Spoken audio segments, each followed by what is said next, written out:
Hey, do you know that one game, Dead of Night? The one where it's like all FMVs and you're in a hotel? Yeah, that one. Now imagine that, but in a hospital on the PS1 and Sega Saturn. Yep, that's gonna be today's video.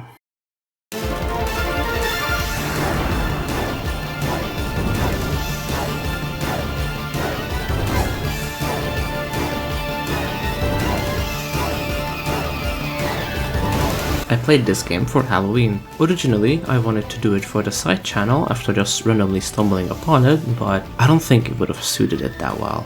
Or RMJ Mystery Hospital. I still have no clue what the question mark means, by the way. It was released on November 27th, 1997 for the PlayStation and Sega Saturn. It also came on 2 discs for the PS1 version because of the amount of FMVs present. System Sawcom developed the game and Bandai published it. RMJ Mystery Hospital is an interactive horror adventure game that uses FMVs as its main form of presentation. The basic plot involves the 4 main characters. Hajime, your average protagonist who loves rock and bikes and has a very strong sense of justice. Tomowo, Hajime and Ryo's friend, a really good skateboarder who is also a pretty boy. He kind of reminds me of Mark from Persona 1. Ryo, the handsome and cool one around, always wearing his sunglasses. Ryo uses his trusty coin to do coin flips to make decisions. Aya, a rookie nurse at the hospital but outside of work is a racing queen. As the story goes on, more characters get introduced of course, and I'm not gonna lie, sometimes I feel like some of them were inspired by Evangelion. Like Aya's full name being Katsuragi Aya, and a character named Misato, who sort of sounds like and acts like Asuka, gets introduced early in the game, though this most likely is just a coincidence. Even before the game actually starts, it lays out all the information you'll ever need for the basic premise. Hajime, Ryo and Tomowo are great friends, and Ryo sadly gets into a traffic accident which reunites these 3. Hajime speeds to the SC hospital, which is the hospital Ryo is staying at.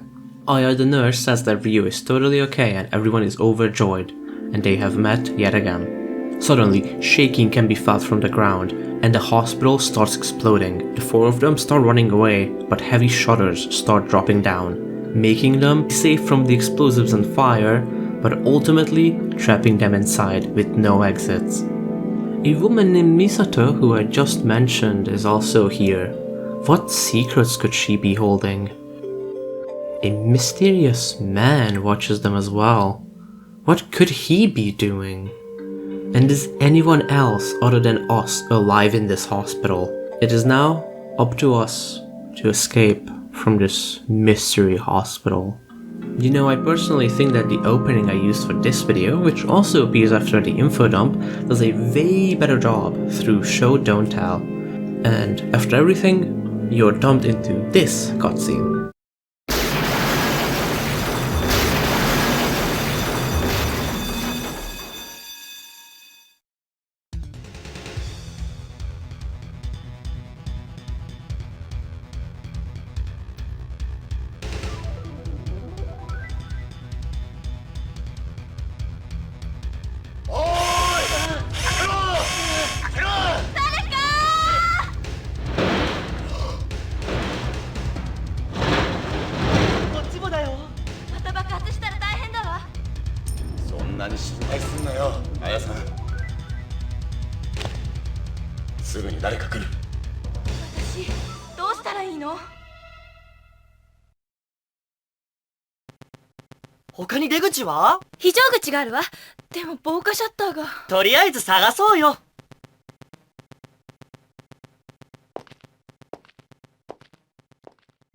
And now we can freely walk around the building. I personally think that the controls aren't really intuitive. Like, yes, of course moving is done with the D-pad, and confirm is circle because this is a Japanese only game. Usually you press forward to interact with everything.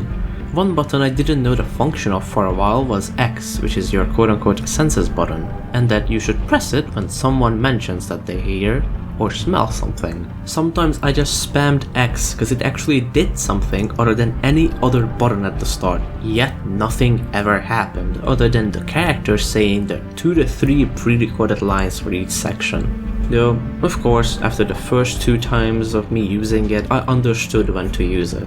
As I mentioned before, literally like 2 seconds ago, the other buttons don't do anything for like the first 15 to 20 minutes of gameplay. I don't want to spoil too much, but after the first exploration bit, you'll get a watch, which appears in your inventory, but the quick way to access it is by pressing square. Also, not gonna lie, this item is like really useless if you don't linger in for one area for like a year. The only other button which does anything is Start. This brings up the inventory, but only after you've collected at least one item. Here you can select items to view them or use them. Here you can select items to view them or use them. Now, on where you use said items is up to you to figure out. The non-intuitive controls are easily explained by the game coming out in 1997 when manuals were still a thing. Speaking of the manual, can I just say how much I actually like it? Like the whole aesthetic of it. How it looks mysterious, dark and like rusty on some pages, and it turns into this more simple yet modern and scientific look. And you know, while we're at it, the box art for the game isn't anything too special, but I really like how it looks. The PS1 box art is red and it's the one in the thumbnail, and the Saturn one is this white color. Now, going back to the game, in the first section you'll have to interact with a flyer and phones. Rio's coin flip here makes it an alternative route. I sadly can't talk much about it since I never got it myself, but it is in the game. As you'll move around, you'll notice how some areas are just unreachable since the developer made it that way, and that the game is, well, rather slow. The 2 to 3 pre-decoded lines get really annoying here, especially since Aya constantly talks in your ear after you like press X twice or just move around in general. りょうくんたち大丈夫かしらりょうくんたち大丈夫かしらりょうくんたち大丈夫かしら You also may notice the pop-up, wait a sec, here's when the characters talk and you cannot move. There's also this other instance which is the no fear text, and I honestly still have no clue what it does. During this exploration is where you meet Misato. As you'll go on in the game, you'll learn about the viruses, the cures for them. You'll even have to put on a hazmat suit for the section where you learn the most about it. But it comes with a very obvious drawback, which is that you have to listen to Hajime's wonderful breathing noises on loop.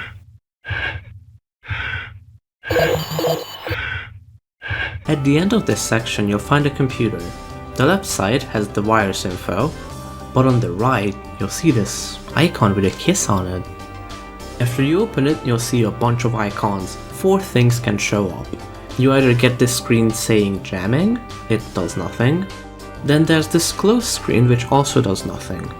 The third one being this lovely message about the game's website reading, Internet homepage information, cool shock site. Limited time website full of game information by Mr. Takahashi and Rio. Available via the Wayback Machine. And then you'll get the fourth one, which is this message. Enter the special keyword on the name entry screen to see several special photos of Aya here on your next playthrough. Originally, I wanted to include the special keyword, but it's on the screen anyway. As a side note, I really like this part of a guide I found for the game. You know, my favorite bits overall for this game theme-wise is definitely the beginning part, where the mystery is still there and you're like just seeing like the mythology aspect, the different viruses, and you're just getting used to the controls surely but slowly, and you just soak in everything. I also really like this one part where you explore the side of the building with a flashlight. I'm kinda sad that it's very short-lived though. And you know how I just said that I love that it's like, you know, everything gets set in, that it's mystery. Yeah, well, throw that out of the window because the game just goes balls to the walls goofy with its reveals and how the mythology aspect actually gets used, and how at the end you just forget that the name is Mystery Hospital. But yeah, I personally enjoy my time with the game, especially playing it with someone. Of course, the game has its very obvious flaws, like the inventory being a bit funky, the slow pace of the movement, and the reused voice lines. But even so, everything else is really good, and the overall package is definitely worth a playthrough or two, especially because of the potential for alternative routes and the Aya images. Before I sign off, I want to give a huge thank you to the people that did the translation work for the game.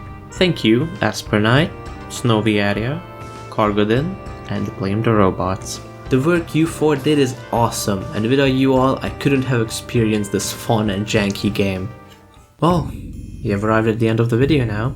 This one is rather short compared to the 50-minute Owl-only video I just did. Sadly, there isn't much to talk about this game without giving away spoilers, because it is just that short. So think of this video as a taste test of sorts.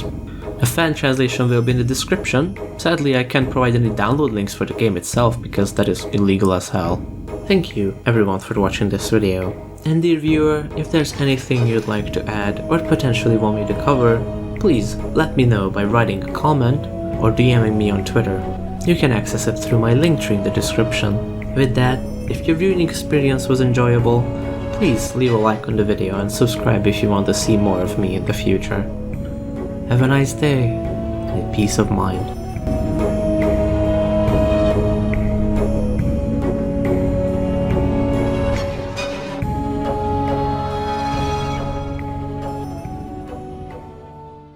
By the way, the secret code is trippers.